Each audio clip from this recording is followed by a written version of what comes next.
dear friend of mine sent a note to me yesterday, said that it was a former friend of hers. Said, I say former because she was one of the crazies during COVID who fell in line not only with the mask stuff, but the trans sports crap. Reading this as a quote. But today, she said, my ex-friend posted a long rant about how the Democrat Party is putting politics and illegals over the needs of citizens, including children, elderly veterans, hospitalized, etc., and she's done with the party. And she ended her post on social media with "Who's with me?" and included a picture. Now, the picture, for those of you that can't see it, and I'll read it. It's a picture of several different Democrats using this same word that they've been using in interview after interview after interview. What is it? We've been playing it on the show the last week.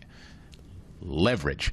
They keep talking about the American people, SNAP benefits running out, as the only leverage we have.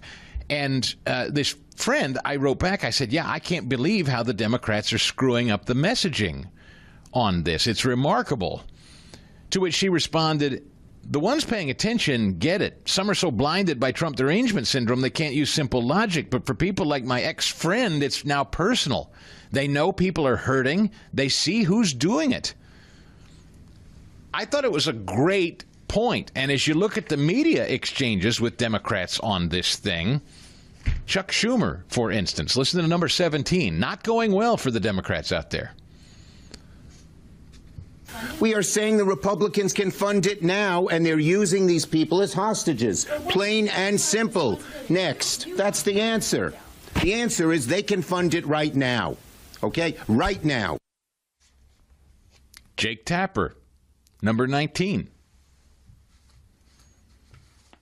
This whole fiasco need to be resolved. It need to be ended. And people need to do their job, right? And if people are doing their job, guess what? America wouldn't be hungry. Guess what? Federal employees wouldn't be standing in lines to get food. People just need to do their job. So is your message right now to Democrats in the Senate open to reopen the government and then get back to work?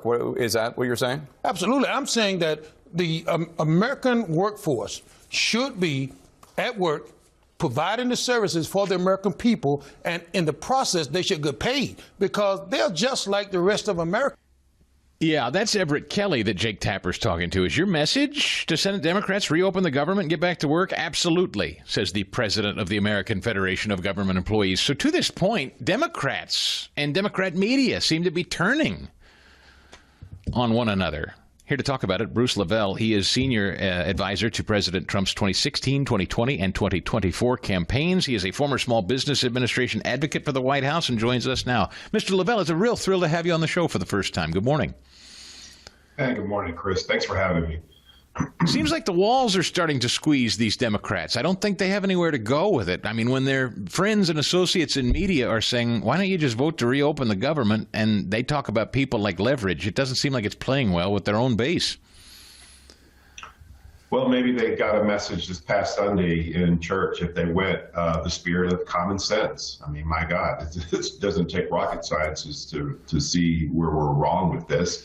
Look, 5 Democrats just to vote to open it? Okay, it's no brainer. The Republicans all voted for it. There it is. Very simple. The interesting thing too, Chris, the leverage, I guess, what the Democrats are trying to use. Obviously, they're trying to weaken the Trump administration. They're trying to, I guess their last Hail Mary, to throw that touchdown, if they can get one, on trying to stop Trump, going into 2028 midterms, et cetera. As part of their leverage. It's not working. I think at the end of the day, I'm hoping we get past, they come to a vote, because you remember back in 2018, I think we went 35 days. And I think before that, 95, we went 12 days. So we're on the trajectory to go past that, and I hope we don't, because look, I want to travel this weekend. I was going to go travel, but my buddies are out there. I'm in Hartsfield. You just showed the Mercedes-Benz Stadium. Listen, Atlanta Hartsfield is the largest airport in the world. It is a zoo. You take 1/8 of those agents out of there, that line will go out the door, down the hall. I don't care if you have clear, if you have pre-check. It's going to be a mess. So I'm Yes. wanting everything. I want to open this pathway back up. Bruce, the thing about this is I've never seen, to Republicans' credit, I've never seen such message discipline. And it's a simple one. We're voting to reopen the government and continue to fully fund everything. They want more. And we're not willing to do it. We want to keep funding the government at the current level, and we'll have future discussions. And Democrats won't take yes for an answer. And I've never seen it. In my political life, since I've been talking about politics, I've never seen the Democrats botch a message so badly. Typically, the media and Democrats are in tune, and they're in step. But I have to credit Republicans here. They've messaged this just right. Yeah. Well, Speaker Johnson, every morning, he'll come again today at 10 o'clock and do a recap, the state of the play, what's going on. And remember now, Schumer, outside of just the Democrats trying to find a play to weaken the administration, the Trump administration, is the fact that he knows that he has a competitor now. Her name is AOC. Whether she runs for his spot or whatever she's trying to do in the future. So that's a threat for I call the old blue guard. And they've been overrun by this crazy radical left. And, Nancy Pelosi and all the old school Democrat blue dogs, I want to use that term, you didn't stop this wave of radical, crazy leftist type, like Fetterman said. It's like, look, what is this? John Fetterman out of Pennsylvania. So you reap what you sow. You allowed this to manifest, and now it's out of control. Now you're trying to figure out how to wiggle way out of this. And you're using healthcare. My God, Chris, of all things to use. I'm a business owner here for 30 years in Atlanta. I wish they'd just repeal it and get rid of Obamacare, period, and let it get back to the free market and let the market drive itself.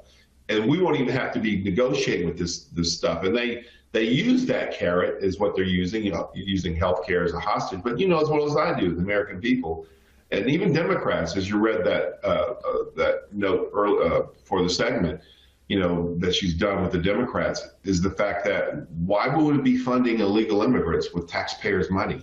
It's slowly, to your point in the messaging, it's resonating, from Speaker Johnson's side and Republican side, like making the sell to the American people and to the Democrats, like, look, this is what they're doing, Yes. It's right here, Bruce Levell is with us, senior advisor to the Trump campaigns 2016 to the present. And the Washington Times has a story. Expiration of enhanced Obamacare subsidies could reverse record enrollment growth, states warn. Well, that's the point, isn't it, Bruce? To your point, if states are warning that enrollment will be reversed if subsidies aren't passed, said another way, if taxpayers don't keep this thing propped up, it will collapse, and states are sounding the alarm on it. That explains everything people need to know about what's going on here. It's nonsense. It's not real. Taxpayers are funding something that is not, in fact, cheaper, and they're about to experience the rate hikes. The private market can do it better. It is. There's plenty of private health insurance out there to buy that's more affordable for most people. So this exposes, finally, the proof of what you and me and people like us have been saying for 15 years. This was never built to work. No. I remember in 93 when I opened my business here in Atlanta, I remember literally, Chris, laying out 7 plans almost of health care for employees to pick one. Literally, I think at the time the most competitive one was Kaiser Permanente. I remember very clearly on the monthly premium, it was so inexpensive and affordable. And I'm just a believer in the free market. And I wish, I've talked to some of my congressional friends and as well as my folks in the Senate. And I talked to the president about it earlier on. Maybe get this back on the block, get rid of this mess.